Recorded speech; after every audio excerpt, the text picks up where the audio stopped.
Hello, everyone, and welcome to my preview for the March 10th edition of AEW Dynamite. Wow, Revolution 2021 is over. But of course, Ms Dynamite doesn't sleep. So I am here to take you through the card for tonight's show, the post-Revolution edition of Dynamite, the Revolution hangover, if you will. And we have a stacked card coming off the back of a really awesome pay-per-view that AEW presented this past Sunday. Now, if you want to hear my thoughts on Revolution, you can check out my review show that I posted on this channel on Monday with Andrew Thompson from Post Wrestling. I treated it like it was WrestleMania.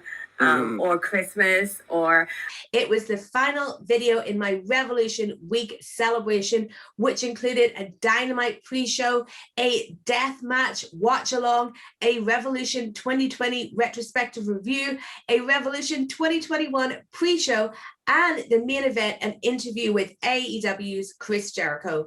So yeah, you can go and check all that stuff out on this channel. And if you love AEW, this channel is the place to be, because every Friday I am here for the live AEW Weekly show where we break down Dynamite. We break down Dynamite, we go through all the storylines, we give our opinions on the matches, and it's a really fun, interactive show. So if you love AEW, join me for that live every Friday at 11:30 p.m. UK time. And of course, if you like this video, please give it a thumbs up, give it a share on Twitter, Facebook, whatever social media you prefer, and subscribe to this channel. But let's get into this week's Dynamite, because I am in a high coming off Revolution, and there's so much fun stuff that is packed into this show. So speaking of Revolution, there was a huge debut on the Revolution buy-in show. Oh my gosh, it's Maki Itoh! I was waiting for that. I was a couple of seconds ahead of you. I was waiting. Yes, Maki Itoh has made her way to Daily's Place after creating so much buzz in the Japanese bracket of the Women's Eliminator Tournament. At Revolution, Maki Itoh was unveiled as the partner of Britt Baker after Rebel was unable to compete, and they took on Rio and Thunder Rosa. So on Dynamite, Reba still injured, so Britt Baker will be teaming with Maki Itoh again, as well as with Nyla Rose to take on Hikaru Shida, Rio Mizunami, and Thunder Rosa. Now at Revolution, it was Britt and Maki Itoh who got the win after Rebel hit Thunder Rosa with a crutch. So there is some revenge to be had in this match tonight. What really excites me about this match is seeing Thunder Rosa and Maki Itoh in the ring together again. I think they have such great chemistry. Who knows how long Maki Itoh is going to be around for in AEW, but I really hope they make the most of her for however long they have her. And of course, at Revolution, Hikaru Shida successfully defended her title against Rio Mizunami. These two women have so much history together. Their matches usually end in a draw, but it was Hikaru Shida who was successful at Revolution.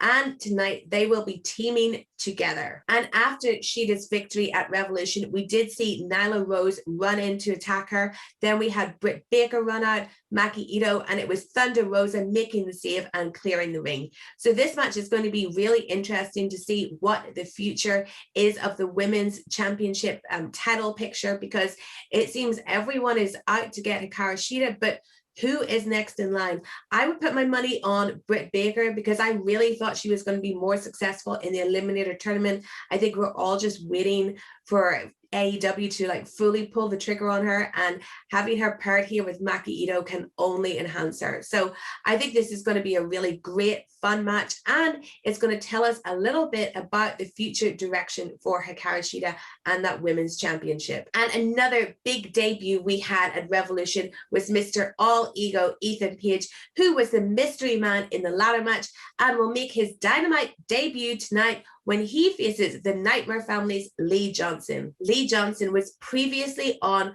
one heck of a losing streak, but he has now pulled himself back, and he is on a 2-match win streak, including the match on Dynamite a few weeks ago when he teamed with Cody Rhodes and got that huge moment where he thanked everyone except his trainer, QT Marshall, who will be out in his corner tonight. While I think a lot of the focus here is going to be on Ethan Page, we do have a very interesting story with the Nightmare family. QT, he seems like he's really had enough given his performance in the tag team battle royal at Revolution.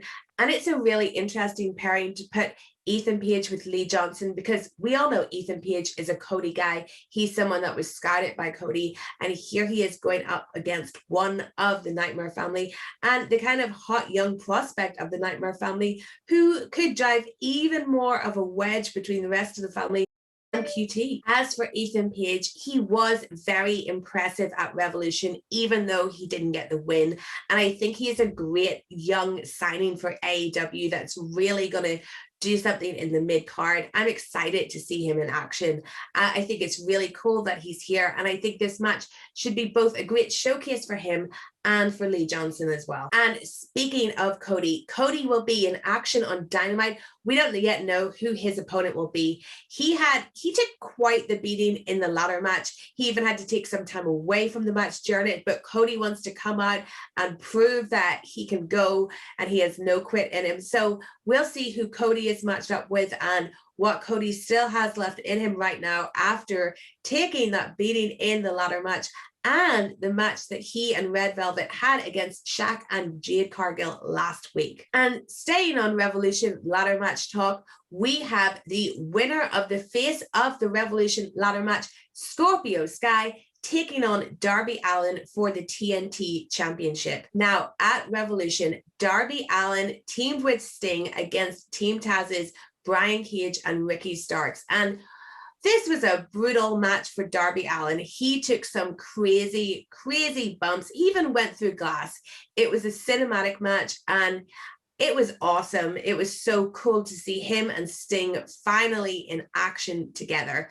But it has been said by Tony Khan that if Darby can't compete, he will be stripped of his TNT championship. Now, Scorpio Sky was someone that we really hadn't heard much from until this Face of the Revolution ladder match was announced, and then he made appearances and commentary where he seemed to have a new, more heelish character. So for this match, I'm actually wondering if we are going to get a big shock title change. It would not surprise me at all to see the title change hands on a Dynamite. And I just think that Darby Allin, with everything he went through with Sting and Team Taz, I feel like Team Taz will still be out for revenge on him. So I can see him losing this title because either he got so beaten up on Sunday that he can't perform to the best of his abilities, or we see some sneaky interference from Team Taz, who, if they align themselves with Scorpio Sky, that would not surprise me at all. But if Darby can compete to the fullest of his abilities, I think this is going to be a really great match.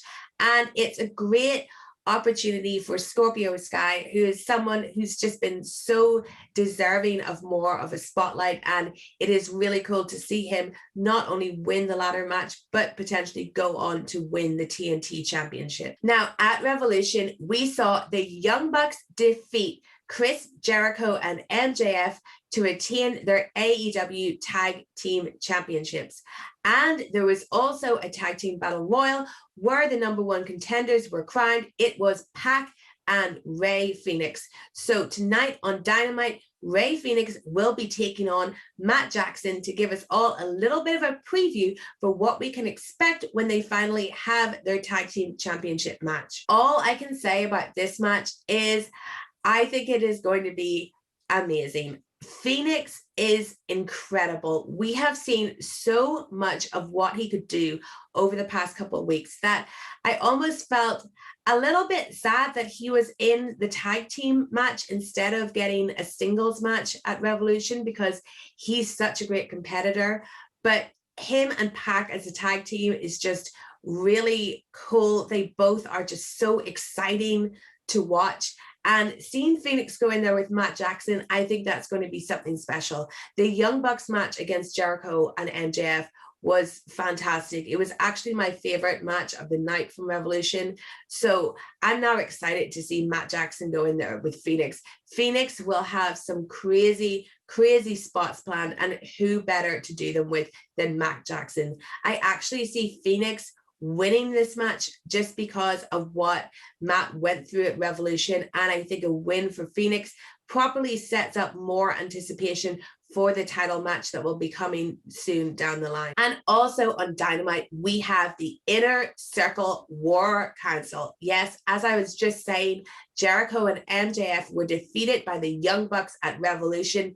No goal for them. And now there are some issues in the Inner Circle that need to be sorted out. After their defeat at Revolution, Jericho promised some changes in the group, and MJF agreed with him that they needed a change, but he agreed with them in the way where his eyes were saying, yeah, this might be a change in leadership that we need. We have seen the Inner Circle do quite a few of these segments before, and they're always highly entertaining, but I think this could be the biggest one yet, because this could be when MJF finally turns on Chris Jericho.